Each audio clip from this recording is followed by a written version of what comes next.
नमस्कार सोलापूर। आज सोलापूरच्या श्री सिद्धरामेश्वराच्या यात्रेला सुरुवात झालेली आहे। या पहिल्या दिवशी निमंजनाचा कार्यक्रम असतो, म्हणजेच 7 जे नंदीध्वज आहेत मानाचे विविध समाजाचे, त्या नंदीध्वजाच्या माध्यमातून जे मानकरी आहेत, सेवेकरी आहेत, जे सर्व या ठिकाणी सिद्धरामेश्वरांनी जे 68 लिंग सोलापूरच्या सभोवताली स्थापन केलेले त्या लिंगांना तेलाभिषेक केले जातं, त्याला निमंजन म्हणतात। त्यानिमित्ताने आपल्या या ठिकाणी मानाचे मानकरी काठीचे आहेत, नंदीध्वजाचे आहेत, ते आपल्याला या संदर्भात माहिती सांगतील। काय सांगाल सर, कशा पद्धतीची यात्रा भरते आणि कशा पद्धतीचं याचं महत्व आहे? ही यात्रा जी आहे ती जवळजवळ या यात्रेला 900 वर्षाची परंपरा आहे। दरवर्षी जानेवारी महिन्यामध्ये या यात्रेचं आयोजन असतं। साधारण 11, 12, 13, 14 किंवा 12, 13, 14, 15 अशी यात्रा भरत असते। दर जानेवारीला या यात्रेचं आयोजन केलं जातं। त्याचं सगळं नियोजन पंच कमिटी, सिद्धेश्वर देवस्थान यांच्या मार्फत केलं जातं आणि यात्रेचं नियोजन हे काठ्यांचं नियोजन किंवा जे असतात त्यांचं नियोजन हे श्री राजशेखर हिरेहाबू यांच्या मार्फत केलं जातं। अशा पद्धतीने ही यात्रा 4 दिवसाची असते। त्याच्यामध्ये अनेक जाती धर्माचे भाविक भक्त किंवा काटकर सामील होतात आणि 4 दिवस मनोभावे सेवा करतात। अशा पद्धतीने यात्रेची सांगता शोभेच्या दारुकामाने होत असते आणि यावर्षी 15 तारखेला 15 जानेवारीला शोभेचे दारुकाम होऊन या यात्रेची सांगता होते।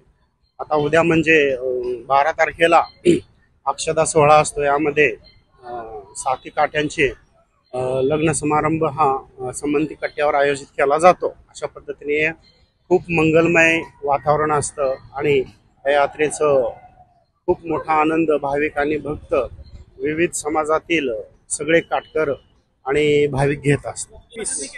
साधारण 21 किलोमीटरचा हा प्रवास आहे। दिवसभरातून हा 21 किलोमीटरचा प्रवास सर्व भाविक आनंदाने पार पाडतात। पायी चालत आनंद घेऊन ते याचा यात्रा पार पाडतात। आपली 6 नंबरची काठी आहे श्री बनसोडे परिवारांची, मातंग समाजाची। 7वी देखील काठी ही मातंग समाजाची आहे, ती सुद्धा बनसोडे परिवाराचीच आहे। पहिली ही हिरेहाबू यांच्या मानाची काठी आहे, ती 2 नंबर देशमुख मालकांची आहे, जे की सध्या विद्यमान आमदार आहेत। 3री नंबर ही माळी समाजाची आहे आणि 4 नंबर सोनार समाजाची आहे 4 नंबर आणि 5 नंबर ही 4थी 5वी सोनार समाजाची आहे। 6 आणि 7 नंबर मातंग समाजाची आहे। बोला बोला एकदा भक्तलिंगार बोला हर सिद्धेश्वर महाराज की जय, हर सिद्धरामेश्वर महाराज की जय, हर श्री शिवयोगी सिद्धरामेश्वर महाराज की जय। सालाबाद प्रमाणे सिद्धेश्वरची यात्रा जानेवारी 12 तारखेपासून चालू होते, 11 तारखेपासून चालू होते। अबुरायांच्या घरात काठी तयार करतात। 12 तारखेपासून जत्रा चालू होते। त्याच्या अगोदर आम्ही डिसेंबरमध्ये 1 महिना प्रॅक्टिस चालू असते काठीची। प्रॅक्टिस चालू असताना समाप्तीची पूजा वगैरे सगळं चाललेलं असतंय आणि प्रत्येकाच्या घरी काठी नेऊन पूजा करतात आणि 12 तारखेनंतर जत्रेमध्ये सगळे लोक जमा होतात आणि जत्रा चालू होती। सिद्धेश्वरांनी 68 लिंग स्थापना केलेली 2 दिवस प्रदक्षिणा होते। पहिला दिवस तेल आणि हळद लावून पूजा करतात। दुसऱ्या दिवशी अक्षता पडल्यानंतर शहरामध्ये पुन्हा काठी फिरतात। 2 दिवस सरिका सिटीमध्ये गाडी आपली काठी फिरते। सिद्धेश्वर मंदिर पासून ते सोलापूरमध्ये प्रदक्षिणा घालून 68 लिंगाचे दर्शन घेऊन सिद्धेश्वर मंदिर मध्ये येतात। त्याच्यानंतर दुसऱ्या दिवशी अक्षता पडते। अक्षतानंतर सुद्धा सोलापूर सिटीमध्ये काठी फिरते। 68 लिंग प्रदक्षिणा करून सिद्धेश्वर मंदिर मध्ये येऊन पुन्हा मल्कार्जुन मंदिरला येतात। मल्कार्जुन मंदिर स्टार्ट होते आणि सिद्धेश्वर मंदिर मध्ये येतात।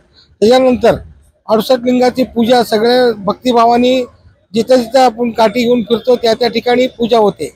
नंतर अंबुरा त्यांनी पुढे असतात, पालखी कुंभ या सगळं काठी संघ असतात। तरी सोलापुराच्या भाविकांनी प्रत्येक ठिकाणी काठीची आणि अंबुरा त्यांची पूजा करतात, पालखीचे दर्शन घेतात। तरी सगळ्यांनी मिळून यात्रा खेळीमेळीने पार पाडते। तरी महाराष्ट्रामध्ये सर्व भाविक लोक उद्या अक्षय सोहळ्यामध्ये सहभागी असतात। कर्नाटक, आंध्र प्रदेश, तामिळनाडू आणि मुंबई, पुणे सर्व भागातले उद्या मोठ्या प्रमाणात गर्दी असते अक्षय सोहळा बघण्यासाठी। काही ठिकाणी लोक येतात आणि आज अर्चना यांनी मजमन चालू होत आहे, हळद तेल नंतर उद्या अक्षता सोळावा लग्न कार्यक्रम होत आहे, परवा दिवशी होम होत आहे, मग नंतर त्याच्यानंतर दारूचा कार्यक्रम होणार आहे.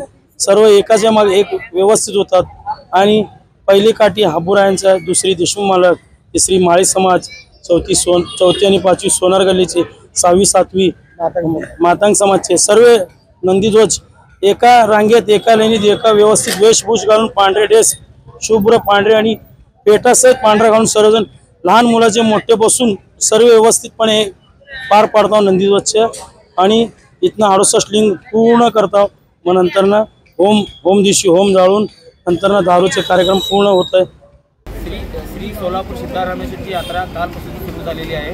11, 12 आणि 13 आणि 14 तारीख म्हणजे आजपासून 68 लिंगाची तेलाभिषेक सुरू झालेली आहे. नंदीध्वज पण आज सगळे करतात आणि उद्या पण सेम असंच राहते. नंदीध्वज सगळे 68 लिंगाला दर्शन करून अभिषेक करतात, तेलाभिषेक करतात. तसेच असे करत उद्या दुपारी साधारण 12:30-1 वाजता श्री म्हणजे नंदीध्वजाची अक्षता म्हणतात संमती कट्ट्यावरती असे म्हणजे दरवर्षी आपला हे अक्षता सोहळा पार पाडतो. आणि लगेच 14 तारखेला म्हणजे आपलं हे राहतो मकर संक्रांत राहते. त्याची संध्याकाळी आपल्या होम मैदानावरती दारूचा म्हणजे आपला हे होतो आताशबाजी 15 तारखेला असतो तो. असे हे सण साधारण आपले म्हणजे भर राज्यातले आपले कर्नाटक, आंध्रा, भर महाराष्ट्र सगळे लोक हे सणामध्ये साजरे करतात, सगळे येतात. म्हणजे एक आनंद जसं दिवाळी तसा एक मोठा सोलापूरला सण साजरे केल्यासारखे हे संक्रांती होत असतो. आजच्या दिवसाचं म्हणजे आज मेन म्हणजे 68 लिंगाची सुरुवात झाली. आज हे सगळं जनते सोलापूर शहराची सगळं जनता आहे ना आज मेन आज असतो. मग आजचं झालं उद्या मग हे असंच करतात सेम 68 लिंग उद्या मग तिथं अक्षता सोहळा पार पडतंय. भक्तलिंग बोला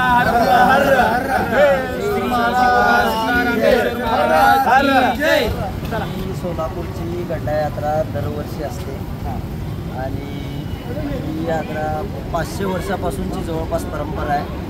आणि त्याचप्रमाणे दरवर्षी आम्ही देखील ही 68 लिंग करत फिरत असतो आणि सगळ्या देवांचं दर्शन घेऊन जवळपास सकाळी 9-10 वाजता चालू झालेली ही यात्रा कमीत कमी 5 ते 6 वाजेपर्यंत पूर्ण कंप्लीट होती.